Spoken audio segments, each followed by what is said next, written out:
Why didn't we use archers in the Revolution? Like, you would think a bunch of guys firing arrows faster than the enemy could reload their muskets would be a huge advantage, right?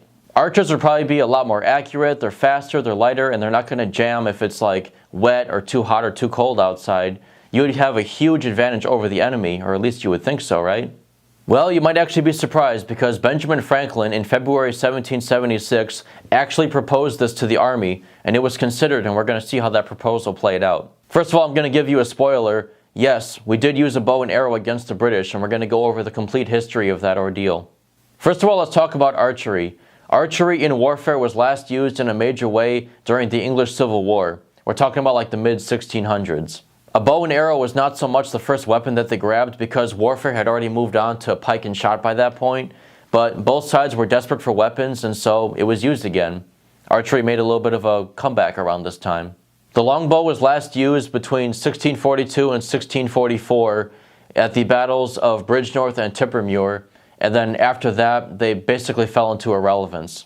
By the way, these videos take a long time to make. I do them myself and I get you the information for free. All I ask in return is that you hit the like button and subscribe, and I really appreciate it. So the way of war at the time was pike and shot, and even though bows made a little bit of a comeback out of desperation, they once again faded away, and then pike and shot was replaced by the musket, and the way that wars were fought was completely around that weapon. The musket completely changed the world.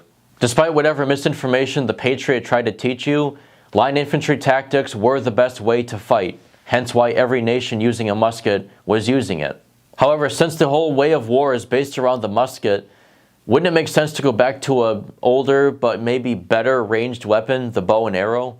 Well, Benjamin Franklin had that exact idea, and on February 11, 1776, he wrote a letter to General Charles Lee of the Continental Army proposing that the bow and arrow and pikes be brought back. In the letter, Benjamin Franklin wrote that there were 6 good reasons why a bow and arrow should be used by the Continental Army. And the first reason that he gave is that a man can shoot as true with a bow and arrow as he can with a musket. And that is true if it's done by a skilled soldier. Now, if it's 1776, do we really have a bow and arrow available? You might have to get in contact with the natives or something. But for a bow and arrow, it takes a lot of skill to use it versus a musket. For a bow and arrow, anybody that's ever picked up a bow and arrow and tried to hit a target with it can tell you it's not easy. But for a musket, you can train someone to load, fire, and reload a musket in a week or 2. In the Middle Ages, many people knew how to use bows. There were like veterans, there were sportsmen, there were hunters, there were a lot of people that could pick up a bow and hit a deer or something with it very accurately. But in the 13 colonies in 1776, who knew how to use a bow, to make a bow, or to use it on like a military grade level to accurately hit an enemy from a distance? Almost no one. For the Continental Army, it would simply take way too long to train a bunch of men to use bows that we don't have or know how to make. Even still, bows were used during the Revolution against the British, and we're going to get to that in a little bit. The second reason that Ben Franklin gave for bows to be used is that a man can discharge 4 arrows in the time of discharging 1 bullet. And I would agree with that. That means that in 1 minute, the British Army was expected to fire 3 rounds in 1 minute, once every 20 seconds. So in the time that the British Army would be firing 3 rounds towards you from a musket, you can fire 12 arrows at them from a bow. And that's a pretty big advantage, isn't it?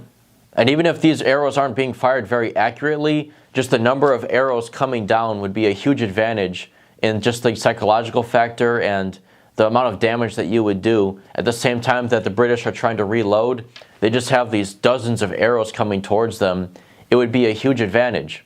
Number 3 is his object is not taken from his view by the smoke of his own side. In other words, after shooting a bow towards the enemy, it doesn't produce a big cloud of smoke that blocks your view. You should still be able to see the enemy. Well, unfortunately, apparently we forgot that. The British are still using muskets aimed at us. So while they're firing towards us, it's still producing all that smoke, which is going to block our view. So while we were trying to have our archers angle their arrows and fire down volleys at a parabola towards them, calculating that is difficult versus the Middle Ages because we can't see the enemy. So even though we're not producing a bunch of smoke on our side, there's still a bunch of smoke on their side, and it makes it difficult for our archers to calculate what angle to fire their bows. Number 4 is a flight of arrows seen coming upon them terrifies and disturbs the enemy's attention to his business. In other words, seeing a bunch of arrows coming towards you, especially in 1776, is pretty scary, and it's seen as like barbaric and unfair and savage and just a terrible way to go. And the truth is, that's exactly how the British felt when they had to face the enemies that were shooting arrows towards them, namely Native Americans. Number 5 is an arrow sticking to any part of a man puts him hors de combat until it's extracted. In other words, if you're hit by an arrow, you're going to be out of commission until the battle is over and medical can take the arrow out of you. And I would say the same thing is true with musket fire. These muskets were shooting like somewhere between 50 to 75 caliber musket balls, depending on the model. And if you weren't with the Angels after being hit by that, you probably wish you were. It's a terrible way to go. And the final reason that Ben Franklin gave for bows and arrows to be used either with muskets or in place of muskets is that bows and arrows are more easily provided everywhere than muskets and ammunition. And I really don't know where he got that idea from. Bows and arrows are definitely not more easily provided, and I definitely don't know how we're going to train a bunch of soldiers to use them, let alone be really good at it. The reason why bows and arrows and pikes were considered at all at the beginning of the war is because of the weapon shortage that we had at the time, but we're going to get more into that later. Besides Ben Franklin's letter, there are more reasons to use archers.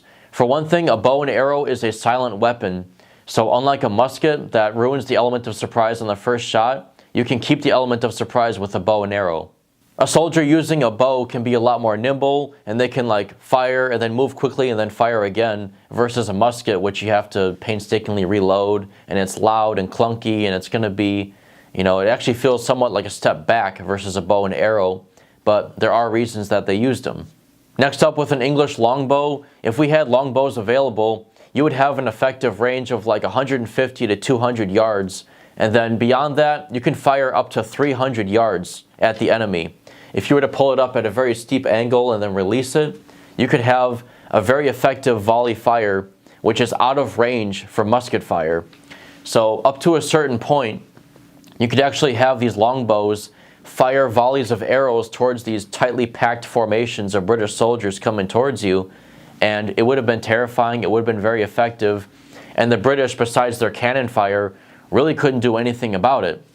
So that would have been a huge advantage, but the effective range for a regular bow and a hunting bow or a native bow that would have actually been available, because English longbows were not available. We don't have them, we can't manufacture them, we don't have the upper body strength to draw a bow that size back and release it. It just wasn't available. The bows that would have been available, like hunting, regular bows, native bows, they have about the same range as a musket.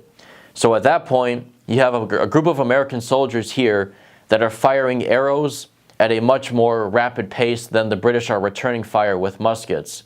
So any British officer with a brain would have looked at the situation and said, time for a bayonet charge.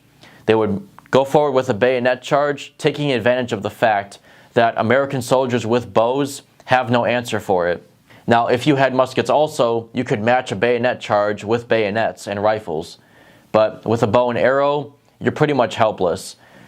If you're seeing a group of British soldiers, charging towards you with bayonets drawn, you're pretty much screwed, because all you can do is either stay there and get wiped out and destroyed, or you can retreat and get routed and run away off the battlefield like a bunch of criminals.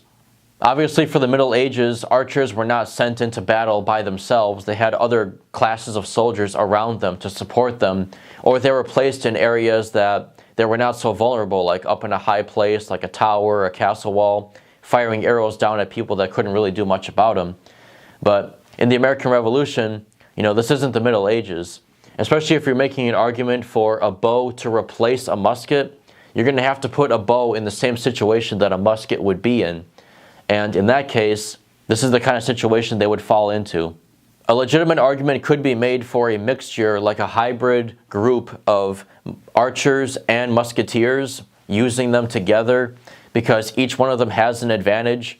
Like, you can use archers for rapid fire, and then like if something came like a bayonet charge or a cavalry attack, you can have the musketeers form a square formation like they did to protect the archers from the cavalry attack or a bayonet charge, and that would be effective. And in fact, that was the strategy during pike and shot warfare, where early muskets were very vulnerable and took a long time to reload and stuff. So behind a bunch of pikemen, they would pop out, fire, and then go back behind the pikemen again. So some strategy like that would work, but we're going to see how archers actually were used during the Revolution in a second. As a class of soldier during the American Revolution, the best way to deploy an archer would be in guerrilla warfare tactics, like harassing supply lines, attacking marching columns, walking through the forest, and targeting officers. Who is the best at this? Well, the people that actually did it during the Revolution for us, which was Native Americans. Most famously, the Stockbridge Mohicans helped General Washington during the Siege of Boston in 1775. Imagine standing guard duty at a British camp as a regular, and all of a sudden the guy that's nearby you just gets hit by an arrow and falls to the ground. And it was silent, it was deadly, you didn't see anything, you might see some grass moving around up there, but it's a pretty terrifying experience, and that's exactly what the British said at the time. They thought it was barbaric, they thought it was savage, unfair, and just a terrible way to go. The targeting of officers was also really frowned upon at the time, because without officers, these large groups of soldiers were more likely to do risky things, dangerous things, and even barbaric things. And they were also more likely to, retreat where they otherwise wouldn't if an officer is still with them. At the beginning of the American Revolution, there was a severe shortage of muskets and ammunition, and that's why we were considering using a bow and arrow and pikes and other alternative weapons. But once we started showing that we could actually win this war, after Saratoga and Bunker Hill and other battles, we showed the European rivals of Britain, hey, we could actually win this thing. So they started supporting us. The Spanish, the Dutch, the French, both in supplies and direct military support, they started helping us, and then we didn't have to worry about bows and arrows no more. We actually got some really good equipment from them and direct military aid. It just goes to show that some old technology can still be important and useful in the future, and that you should never underestimate your enemies.